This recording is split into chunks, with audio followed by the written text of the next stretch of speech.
आँख में तो आपको पता ही कमजोरी भी बहुत ज़्यादा आ गई। आप साथ संगत ने शक्ति देनी है।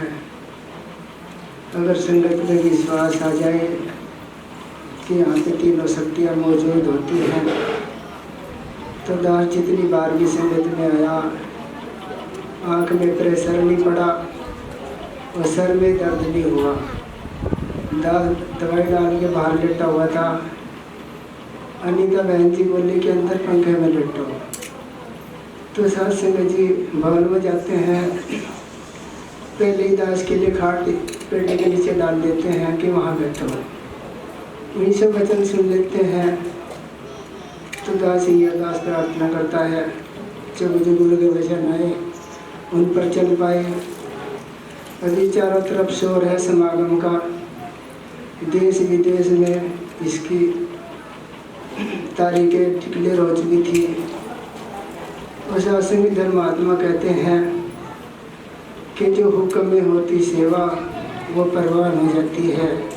तो साथ संगत समागम सेवा की रसीदें भी कटेंगी, सभी ने बढ़ चढ़ के कटवानी है।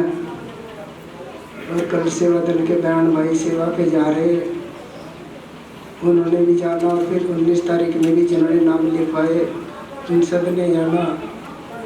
तो साथ संगत जी हमने बहुत दिन पहले एक बात सुनी थी कि जो हुक्म में होती सेवा वो परवान हो जाती है। एक आदमी था और उसने, पुराने ज़माने की बात है, कुर्ता पजामा पहनते थे लोग। उसने एक दर्जी के कुर्ता पजामा सिलवाया और जब वो उसने सिलवाया, दर्जी झूठ बोलते थे, कपड़ा छेड़ते नहीं कि जी काज ले रहे, काज बटन रहेगी बस काट दिया जी। अब जिस दिन बारात की तारीख थी उसने कहा भाई कपड़े कहाँ जी तैयार हैं। अब वो लेने के लिए गया, उसने रात को ही काटा, जल्दी जल्दी में सील दिया। रात को बारात जानी थी सुबह तड़क में, तो उसने सासंग जी वो ज़्यादा नीचा सील दिया पजामा। तो उसने घर लिया पहन के देखा, हो ये तो बहुत नीचा है, अब रात को जाऊंगा तो क्या होगा। दर्जी सो गया। तो उसने अपनी घरवाली से कहा कि मेरा पजामा नीचे हो गया 4 उंगल, इसको 4 उंगल माप के काट के तुरपाई कर दो। उसने कहा मेरा कहाँ टाइम है, मैं वैसे ही परेशान हूँ सारा दिन। इसलिए अपनी बेटी को बोला बेटी तू काटते, तू तुरपाई करते, सुबह बारात में जाना। उसने कहा पिताजी मेरे स्कूल का काम बहुत है, मुझे क्यों परेशान करो। उसने अपनी माँ से बोला माँ तू कर दे इस काम को। उसने कहा बेटे में सारा दिन मुझे कम दिख है। अपने बेटे से बोला अब पिताजी मेरे पे कहाँ से भी चलानी आ गया। उसने ऐसे ही रख दिया। तड़क में बारात जानी थी, उसकी घरवाली ने सोचा कि चलो ये रोज थोड़े काम करते हैं। उसने 4 उंगल काटा और तुरपाई कर दी। थोड़ी देर में लड़की के दिमाग में आई कि चल पिताजी रोज थोड़े काम बताते हैं। उसने भी 4 उंगल काटा और तुरपाई कर दी। फिर उसकी माँ के दिमाग में आया चलो बारात में जाएगा। उसने 4 उंगल काटा तुरपाई कर दी।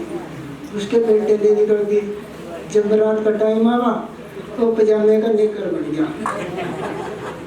तो सासंग जी करो कृपा, इसलिए कहा कि जी हुक्म में होती सेवा वो परवान हो जाती है।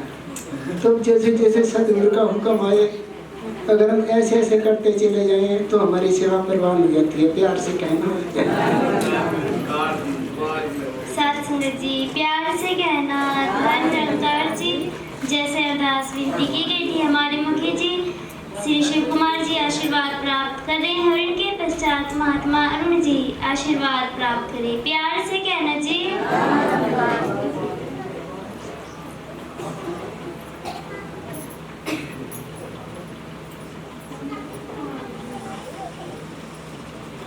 प्यारी साध संगत जी प्यार से बोलना।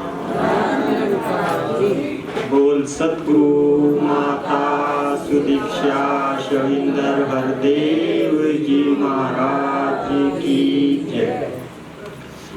प्यारी साध संगत जी आज महात्माओं ने अपने घर में ये यज्ञ रचाया है। प्यारी साध संगत जी संत महात्माओं को बुलाया है। महात्माओं ने बताया कि पोती का जन्मदिन है। प्यारी साध संगत जी वो वैसे तो कल को था, पर कल को सभी संभाल के जाएंगे तो आज ही रख दिया गया। तो प्यारी साध संगत जी संत महात्माओं का तो ये बहाना होता है कुछ ना कुछ संतों को घर में बुलाने का, इस यज्ञ को कराने का, संत महात्माओं से आशीर्वाद लेने का। प्यारी साध संगत जी महात्माओं ने बीच में बहुत उतार चढ़ाव रहा, बहुत दिन तक हॉस्पिटल में भी भर्ती रहे प्यारी साध संगत जी, लेकिन दाता की कृपा हुई, ठीक होकर के अपने घर बच्चों में आए। तो प्यारी साध संगत जी दास तो सतगुरु के चरणों में, संगत माँ के चरणों में यही अरदास करेगा कि परिवार को इस सारी बीमारी से बचाना और इसको परिवार को गुरु के चरणों में लगा करके सेवा सत्संग भक्ति का दान देना। और प्यारी साध संगत जी महात्मा जी तो अभी बता करके गए हैं कि पजामे का नेकर ही बना दिया गया। उनका कहने का भाव सिर्फ यही था कि हम गुरु की बात को माने। संतों ने यदि कोई हमें आदेश दिया है तो हम उसे रूबरू मान करके उसे उतना ही करें, उसमें कम बत्ती न करें, क्योंकि संतों का हुक्म सतगुरु का हुक्म होता है। तो प्यारी साध संगत जी उनका भी इसी ओर इशारा था कि हमें गुरुमत में रहते हुए जीवन जीना है। प्यारी साध संगत जी संसार में हर कोई अपने अपने तरीके से भक्ति कर रहा है, परंतु प्यारी साध संगत जी भक्ति तो हो या कोई भी काम हो, यदि उसके बारे में हमें ज्ञान नहीं, हमने उसे देखा नहीं, उसे जाना नहीं, तो हम भटकते रहते हैं। तो ये संत महात्मा सब सदगुरु की शरण में जाकर के इन्होंने निराकार प्रभु परमात्मा के दर्शन किए हैं, जाना है और जान करके भक्ति कर रहे हैं, इसलिए ये मुबारक है। तो प्यारी साध संगत जी यदि हमें कहीं पर भी जाना हो और रास्ते का पता न हो तो हमें कहीं ना कहीं भटकन हो ही जाती है, समय भी काफ़ी लग जाता है, लेकिन जब हमें रास्ते का पता होता है तो हम तुरंत पहुंच जाते हैं।